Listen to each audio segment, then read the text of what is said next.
नमस्कार, मी डॉक्टर चिदिविलास मोरे. सावित्रीबाई फुले पुणे विद्यापीठाच्या तीनही संत अध्यासनांमार्फत आयोजित करण्यात आलेल्या आजच्या कार्यक्रमामध्ये मी माझ्या PhDच्या वेळी जे फील्डवर्क केलं वारीचं, पालखीबरोबर चाललो, त्यावेळेला काही अनुभव आलेले मला इथं नमूद करावेसे वाटतात. तर मुळात माझ्या PhDचा विषय जो होता तो मानवशास्त्रीय दृष्टिकोनातून वारकरी धर्माचा अभ्यास असा आपण त्याला एकदम छोट्या ह्याच्यात म्हणू शकू. तर त्या डिटेलमध्ये आत्ता आपण नको जायला. आपण थेट सुरुवात करूयात की PhDसाठी जे फील्डवर्क मला करावं लागलं, मी माऊलींबरोबर चाललो त्यावेळेला त्या 15-20 दिवसांमध्ये वारीमध्ये विविध प्रकारच्या सामाजिक आणि आर्थिक स्तरांमधून आलेले जे वारकरी असतात त्यांपैकी मला दखल घेण्याजोगे जे अनुभव आले त्यातले 4 अनुभव मी इथं नमूद करीन. पहिला अनुभव माझा असा आहे की एक 70-72 वर्षांचे वृद्ध गृहस्थ होते. चालत होते दिंडी बरोबर. मी पण चालत असताना मग त्यांच्याशी मी गप्पा मारायला सुरुवात केली. अर्थात माझ्या PhDच्या संदर्भातला जो इंटरव्ह्यू मी घेत होतो, मुलाखतीच्या घेत होतो, त्याचा एक भाग म्हणूनच मी त्यांच्याशी गप्पा मारायला सुरुवात केली. परंतु मला मुलाखतीमधून माझी जी क्वेश्चनेअर होती, प्रश्नावली होती, त्यात जे प्रश्न होते त्या व्यतिरिक्त काही माहिती या बाबांनी मला दिली. अर्थात ती माहिती नव्हती त्यावेळेला त्या गप्पा होत्या. नंतर जेव्हा मी ते डायरीत नमूद करायला लागलो तेव्हा त्याची माहिती झाली. तर हे जे गृहस्थ आहेत हे पश्चिम महाराष्ट्रामधून नव्हते. त्यांची साधारण एक 17 एकर जमीन होती आणि सगळीची सगळी एक 17 एकर जमीन ही जिरायत होती. तर ते सांगता मला म्हणाले की त्यांच्या घरात साधारण 5 पिढ्यांपासून वारीची परंपरा आहे. कोणी ना कोणीतरी त्यांच्या घरातलं वारीला जातच, नियमच आहे असा. शक्यतो हेच बाबा वारी करतात, पण इन केस एखाद्या वर्षी यांना नाही जमलं तर कोणी ना कोणीतरी त्यांची पत्नी म्हणा किंवा त्यांचा मुलगा म्हणा, कोणी ना कोणीतरी वारी करतं. सो त्या घरातून कोणी ना कोणीतरी दरवर्षी वारी करतं. तर त्यांचं म्हणणं असं पडलं की वारीला मी येतो आणि माझी वर्षभराची बॅटरी रिचार्ज होते, मला ऊर्जा मिळते बाकीचं अख्खं वर्ष घालवायला. हे नेहमीचे रिस्पॉन्स त्यांनी मला दिले. त्या व्यतिरिक्त एक जो स्ट्रायकिंग रिस्पॉन्स मला वाटला त्यांचा, ते म्हणाले की आमची भरपूर शेती होती. आत्ता जरी 17 एकर माझ्याकडे उरली असेल तरीही एक काळ होता की आमच्याकडं 50, 60, 70 एकर जमीन होती. मग ते म्हणाले की हा जो महाराष्ट्राला भावकीचा जो शाप लागलेला आहे त्याच्यामुळं प्रत्येक पिढीमध्ये जमिनीची विभागणी होत गेली आणि आत्ता या क्षणी माझ्याकडे 17 एकर जमीन आहे, विभागून आलेली आहे. माझी 2 मुलं आहेत, दोघांची लग्न झालेली आहेत. माझ्या मुली आहेत, त्यांची लग्न झालेली आहेत. मला नातवंड वगैरे आहेत. माझ्या तशा अर्थानं ड्युटीज संपलेल्या आहेत संसारिक. पण घरी असताना, इतर वारी व्यतिरिक्त घरी असताना इतर वर्षभर मला माझ्या मुलांमधलं शीतयुद्ध दिसतं असं ते म्हणाले. ती मुलं कदाचित माझ्यासमोर डायरेक्ट भांडत नसतीलही, पण त्यांच्यामधलं शीतयुद्ध मला दिसतं. आणि ते का आहे तर त्यांच्या डोक्यात आत्तापासून सुरू झालेलं आहे की बाप 70 पार झालेला आहे, 75ला टेकलेला आहे, अजून एक 5 वर्षामध्ये कदाचित तो जाईलही. तर त्याच्या हात आपल्याला शेतीची विभागणी करायची. तर ते म्हणाले की हे कोणी बोलत नाही घरात, पण हे अव्यक्त जे आहे ते समजत राहतं मला आणि मी त्याच्यामुळे व्यथित होतो. माझी खूप इच्छा आहे की माझ्या मुलांनी एकत्र शेती करावी आणि शेतीचं विभाजन होऊ देऊ नये. पण तशी इच्छा असून म्हणजे तसं इच्छा असून काही होणार नाही त्याचं, हे मला माहिती आहे. कारण मी आणि माझा भाऊ यांना सुद्धा विभागून आलेली जमीनच मिळालेली आणि त्यांनी ते केलं. जर जी गोष्ट मी त्यावेळेला नाही टाळली तर ती गोष्ट आत्ता टाळावी असं विचार करणं हे त्यांना चुकीचं वाटतं. त्यांचं असं म्हणणं आहे की जर मला खरंच तसं वाटत होतं तर मी त्याच वेळेला, म्हणजे ते तरुण असताना जेव्हा त्यांच्या भावाबरोबर विभागणी झाली त्यावेळेला काहीतरी आवाज उठवायला हवा होता. पण त्यावेळेचा काळ वेगळा होता, पगडा वेगळा होता, जुन्या पद्धतीचे विचार होते, घरी वडिलांसमोर काही आपली मतं व्यक्त करायची नाहीत अशा टाईपचे विचार होते. त्यामुळे त्या वेळेला ते बोलू नाही शकले. पण त्यांना आत्ता असं वाटतं की जर ते म्हणाले की जर मला चान्स दिला, मला संधी मिळाली तर मी माझ्या जमिनीचं विभाजन टाळेन. अर्थात ते यासाठी पण तयार आहेत की उद्या परवा जर नाहीच माझ्या मुलांनी ऐकलं तर मला माझ्या हयातीतच कदाचित त्यांना जमीन विभागून द्यावी लागेल. म्हणजे ते लवचिक पण आहेत, ते असे कट्टर नाही आहेत की मी मरेपर्यंत काही करायचं नाही जमिनीचं, अशा पद्धतीचा दुराग्रह त्यांचा नाहीये. परिस्थितीची समज त्यांना खूप खोलवर आहे. तर ते म्हणाले की कदाचित मला माझ्या हयातीत विभाजन करावं लागेल किंवा कदाचित मी गेल्यावर ते करतील, पण ते होणार याची मला खात्री आहे आणि त्याचं मला वाईट वाटतं. तर वारीत येताना मी वारीमध्ये काय येतो ते म्हणाले, 70-75 वय आहे माझं, मला चालताना त्रास होतो, गुडघे दुखतात, पाय दुखतात, गर्दीमध्ये एकदम गर्दी झाली की मला बावरायला होतं, बावचायला होतं, मी माझा तोल सांभाळू शकत नाही, आजूबाजूची माणसं धावधाव पळापळ करायला लागली तरीही मी वारी करतो. ते म्हणाले कारण ही जी व्यथा आहे माझी, ही जी जखम आहे की शेतीचं विभाजन होणार आहे आणि ते पुढे होत राहणार आहे, ते कुठंच थांबणार नाही, ही व्यथा सहन करण्यासाठी, हे दुःख सहन करण्यासाठी जी एक सहनशीलता लागते, जी ताकद लागते, ती मला वारीमध्ये मिळते. मग आता प्रश्न असा येतो, मलाही पडला की कसं ही ताकद कशी मिळते. म्हणजे असं काय होतं वारीमध्ये की डायरेक्ट तुम्हाला ताकद मिळाली आणि तुम्ही सहनशील झालात. हा प्रश्न मी त्यांना असा थेट नाही विचारला, तर बोलता बोलता बोलण्याच्या ओघामध्ये म्हणून गेले की पाय दुखत असताना, गुडघे दुखत असताना, पावसा पाण्याचं, उन्हातानाचं चालत जाणं, ही अख्खी प्रक्रिया, शारीरिक प्रक्रिया नुसतं तुमच्या शरीराला कणखर नाही बनवत, तर त्याचे परिणाम तुमच्या मनावर होतात. तुमचं मन आपोआप कणखर बनतं.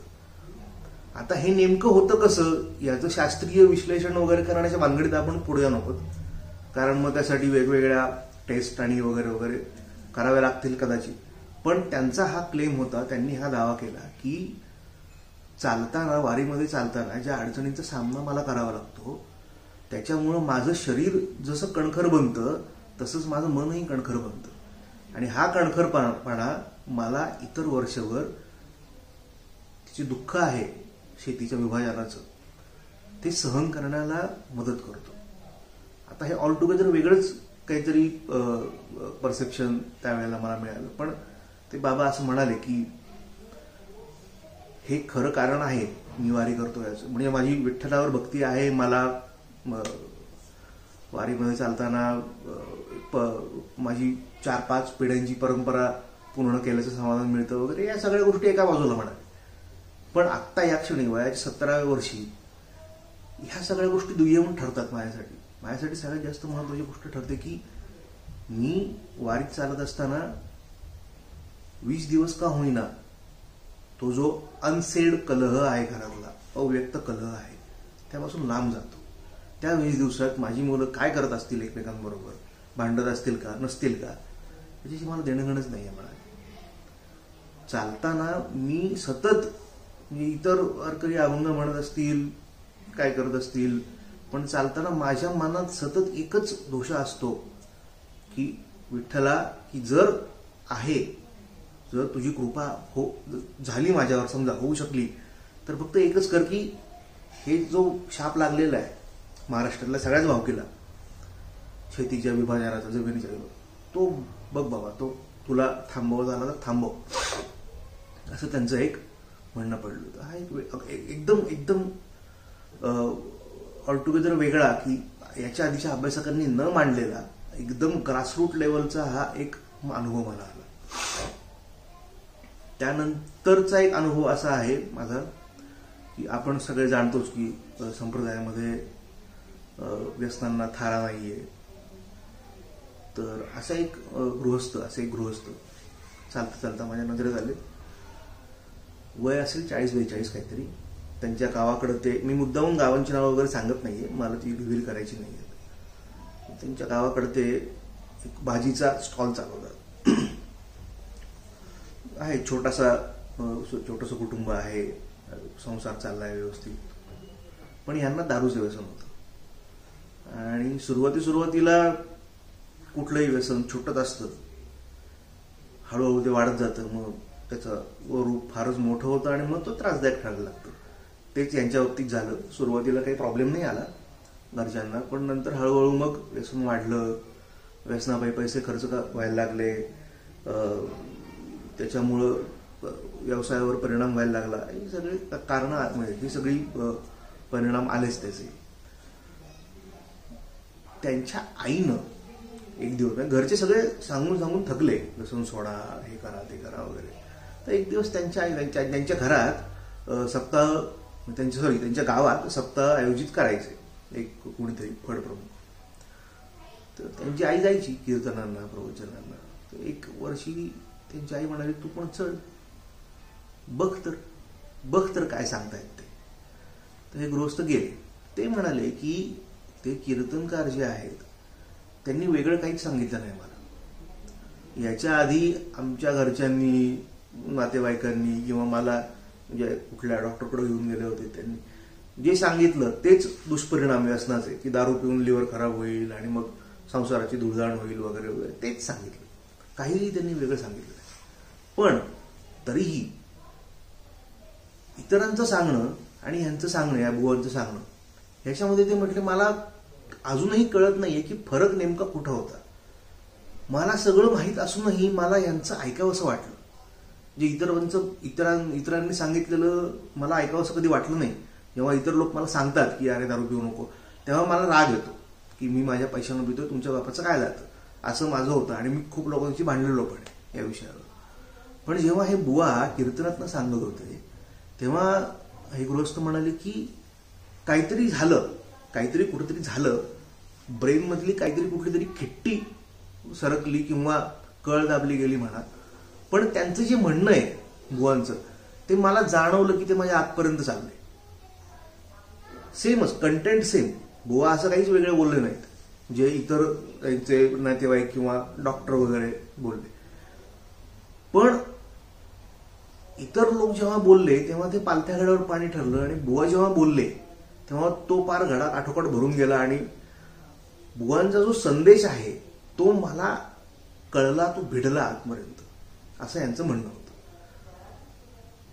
मी थोडे प्रयत्न केले की नेमकं कसं झालं आणि का झालं हे याचं विश्लेषण करायचे, पण त्या चर्चेतनं काही फारसं आमच्या हाती लागलं नाही. कारण मुळात गृहस्थांना त्याच्याकडे बघायची कधी गरजच भासली नाही. कारण बेसिक हेतू जो होता त्यांच्या आईंचा, त्या कीर्तनाला घेऊन जायचा, तो हेतू साध्य झाला.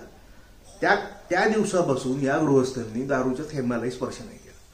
ना त्यांना कसले विड्रॉल सिम्पटम्स आले, ना काही त्रास झाला. त्यामुळं ते म्हणाले की घरचे दारचे नातेवाईक सगळेजण इतके चकित झाले की आम्ही इतके हातपाय मारले म्हणा, डॉक्टरांनी इतके प्रयत्न केले, कोणाचं काही कशाला दाद नाही देता हा माणूस फक्त त्या एका कीर्तनकाराचं कीर्तन ऐकून त्याच्यामध्ये एवढा आमूलाग्र फरक पडला, बदल घडला. ही काय जादू आहे बुवा? तर ते गृहस्थ म्हटले ही जादूच आहे. ती कशी होते आणि का होते हे जेव्हा लक्षात येईल आपल्या, तेव्हा ती जादू राहणार नाही. आपल्याला माहित नाहीये की हे असं का घडलं, म्हणूनच ती जादू आहे. आणि ते म्हणाले की मला गरजच भासत नाही याचं विश्लेषण करायची, मला नाही करायचं त्याचं अनालिसिस. कारण मला भीती वाटते की जर अनालिसिस केलं तर कदाचित त्याची किंमत कमी होईल. म्हणजे संप्रदायामध्ये जे म्हटलं जातं की आम्हाला मुक्ती नको, मोक्ष नको, ब्रह्मज्ञान नको, कारण ते जर मिळालं तर आमच्या भक्तीवर त्याचा परिणाम होईल. तसं थोडंसं या गृहस्थांचं आहे की ते मला नको म्हटलंय ज्ञान. हे का झालं कसं झालंय मला न कळलेलंच बरं, कारण ते जर कळलं तर कदाचित मी पुन्हा माझा ट्रॅक पुन्हा सुटू शकेल. असं एक गमतीचा मुद्दा काढला. तर सांगायचा मुद्दा हा की एकच गोष्ट जी इतर वेगवेगळ्या माध्यमातून सांगितली जाते तीच गोष्ट जर समजा एखाद्या कीर्तनकाराच्या तोंडून किंवा प्रवचनकाराच्या तोंडून ऐकली तर त्याचा परिणाम वेगळा होऊ शकतो, इम्पॅक्ट वेगळा पडू शकतो. त्याच्या मागं त्यांच्या आईची श्रद्धा असेल, त्यांची श्रद्धा असेल किंवा हा निव्वळ योगायोग असेल आपल्याला माहीत नाही. पण ही एक घटना, हा एक केस स्टडी मला सांगावासा वाटला. त्यानंतर एक आजीबाई मला भेटल्या. आजीबाई म्हणावं का त्यांना, 55 वगैरे वर्ष 55-60 असं काहीतरी असेल. तर यांची थोडीशी वेगळी गंमत आहे. म्हणजे गंमत अशी की ह्यांचं माहेर पूर्ण वारकरी, माहेर म्हणजे सगळे माळकरी वारकरी. घरातनं दरवर्षी किमान 2-3 लोक, मोठं कुटुंब होतं, एकत्रित कुटुंब पद्धती होती. दरवर्षी 2 ते 3 माणसं घरातनं पंढरीला जायची, वारी करायची. पण जेव्हा त्यांचं लग्न झालं तेव्हा सासर हे पूर्णपणे अवारकरी. सासरच्या घरी एकही वारकरी माणूस नाही. हा गमतीचा मुद्दा मला वाटला, कारण सहसा असं होत नाही. सहसा वारकऱ्यांमध्ये लग्न ठरवताना असं बघितलं जातं की समोरची पार्टी, दुसरी बाजू वारकरी आहे का, किंवा वारकरी परंपरेशी, परिवारांशी संबंधित आहे का, असं जनरली बघितलं जातं. त्यांच्या बाबतीत ते नाही घडलं. तर त्यांच्या सासरकडं एकही वारकरी नाही घरात. पण तरीही पुढची गंमत अशी आहे की तरीही माहेरची जी यांची वारी करायची परंपरा होती ती त्यांच्या सासरवाल्यांनी तशीच ठेवली, इंटॅक्ट. सासरच्या मंडळींचं म्हणणं असं होतं की या बाईंना की तू आमच्याकडे सून म्हणून आलेली आहेस, परंतु त्याच्या आधी, आमची सून व्हायच्या आधी तू कोणाची तरी मुलगी आहेस, तू कोणाची तरी बहीण आहेस, तुझं काहीतरी आयुष्य होतं ना त्याआधी, त्याच्यामध्ये आम्ही ढवळाढवळ नाही करणार.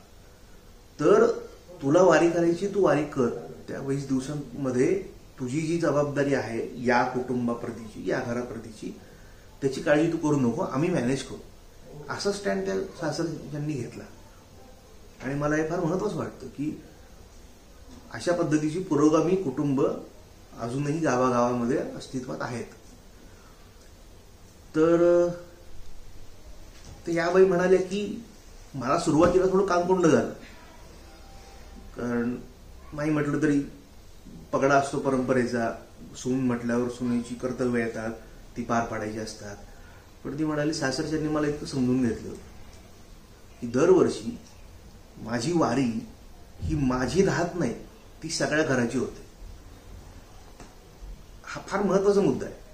म्हणजे तिच्या सासरकडच्या लोकांना कदाचित वारी करायला जमत नसेल किंवा वारी करावीशी वाटत नसेल वगैरे, हे वेगळे मुद्दे. पण जेव्हा ती बाई म्हणते की माझी वारी ही माझी एकटीची राहत नाही, ती घराची होते, कारण तिला वारी करण्यासाठी बाकीचं सगळं कुटुंब सगळं मॅनेज करतं, तडजोडी करतं.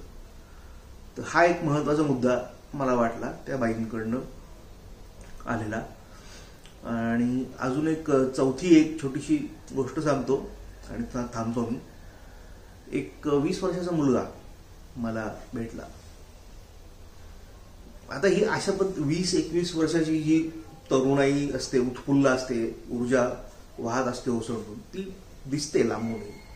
त्यांना टॅप करायला फारसं काही करावं लागत नाही, ते आपोआप दिसतात, उठून दिसतात सगळ्या गर्दीमध्ये.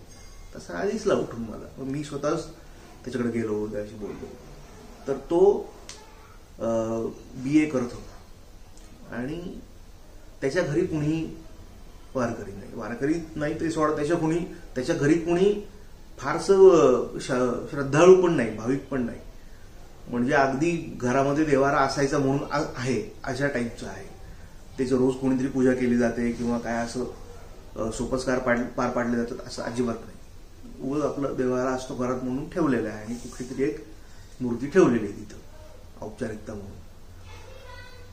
तर हा वारी करायला लागला त्याचं कारण एकदम वेगळं. त्याचं कारण आहे की त्याला जेव्हा समज यायला लागली 13-14व्या वर्षी, तेव्हापासून त्याला हा प्रश्न पडलाय की हे एवढं सगळं जग, आपलं शहर, देश आणि पृथ्वी वगैरे सोडायचं, त्या पलीकडं सगळं विश्व चाललेलं आहे अथक इतके वर्ष.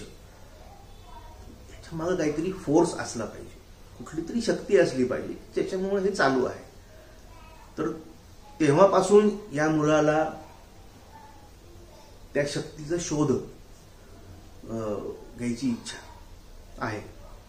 आणि वारीचं स्वरूप जे आहे, कुणी कुणाला बोलवत नाही, निमंत्रण पत्रिका छापल्या जात नाहीत, काही कुणी कोणाला सांगायची गरज नसते, माणसं आपोआप त्या दिवशी एकत्र येतात आणि सुरू होतं अशा पद्धतीचं.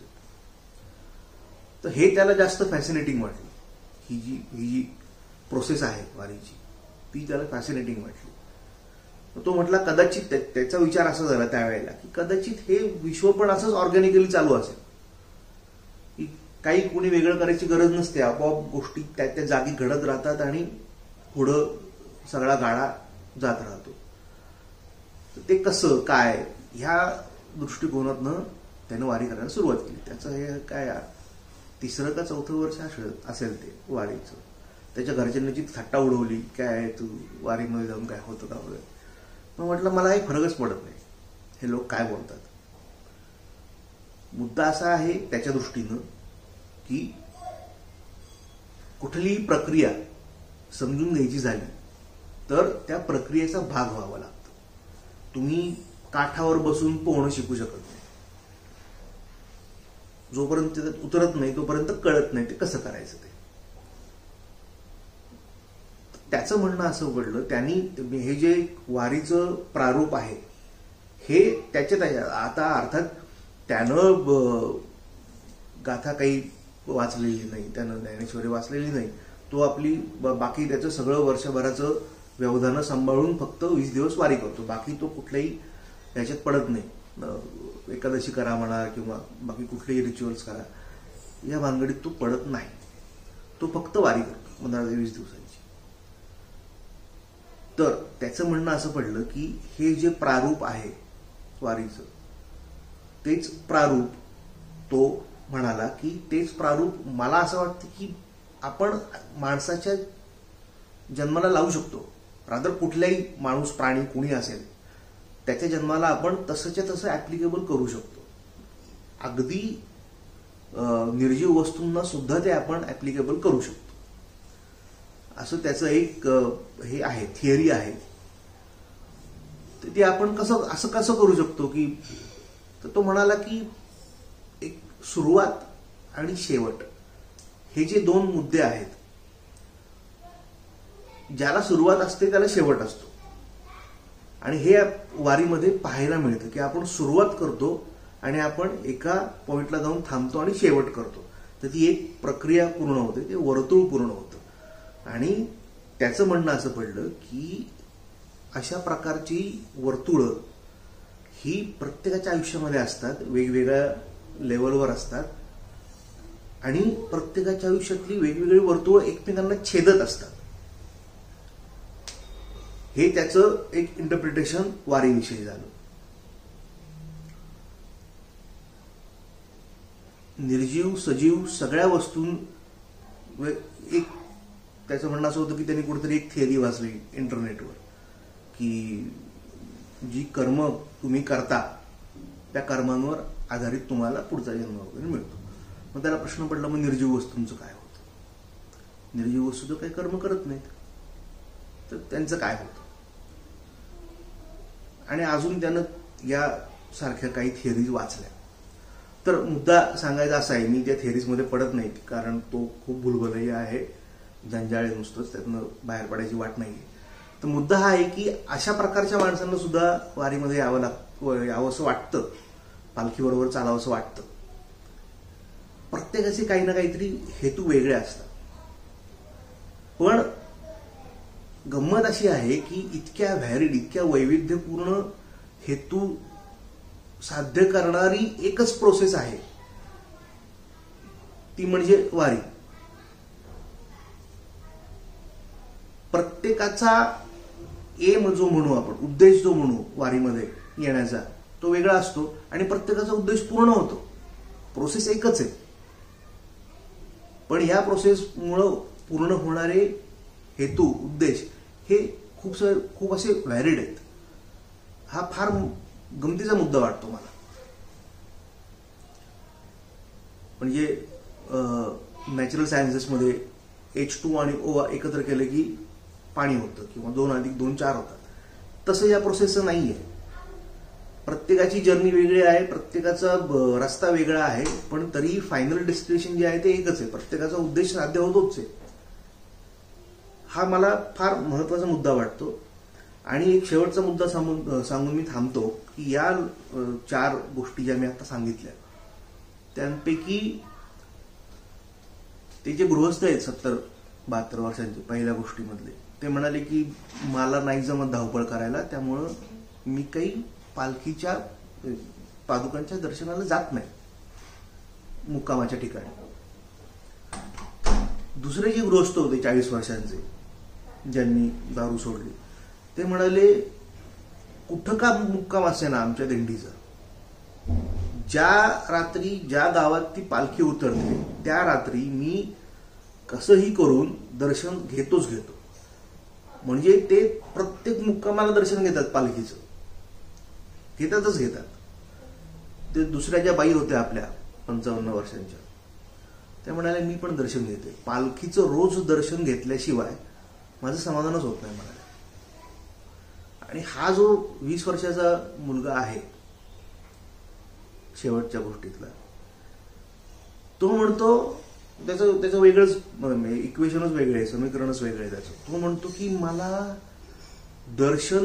स्वतःहून दर्शन घेण्यापेक्षा इतर माणसं जेव्हा दर्शन घेतात ती प्रोसेस, त्यावेळी त्यांच्या चेहऱ्यावर जे भाव येतात ते समाधान, ते लांबून बघायला मला फार आवडतं म्हटलं आहे. असं त्याचा एक व्ह्यू आहे. तर असे जितकी माणसं आहेत तितक्या वेगवेगळ्या, जितक्या प्रकृती आहेत तितके वेगवेगळ्या प्रकारचे थिअरीज आहेत आणि तितक्या वेगवेगळ्या प्रकारचे प्रोसेसेस आहेत, उद्देश आहेत सोहळ्यामध्ये यायचे.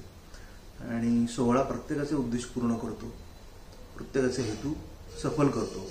म्हणूनही कदाचित दिवसेंदिवस सोहळ्यामध्ये वाढ होत असावी. कदाचित या शब्दांमध्ये नाही कुणी व्यक्त होऊ शकत, वेगळ्या पद्धतीनं व्यक्त होत असतील. पण ज्या अर्थी इतके वर्ष हा चालू आहे सोहळा, आणि ज्या अर्थी दिवसेंदिवस सोहळ्यातली माणसं वाढतायत, भाविक वाढतायत, त्या अर्थी नक्कीच प्रत्येकालाच कुठं ना कुठंतरी त्याचा फायदा होतोय. कुठं ना कुठंतरी सगळ्यांचीच फंक्शन्स वेगवेगळ्या लेवलवरची पूर्ण होत आहेत असं मला एकंदरीत वाटतं. धन्यवाद.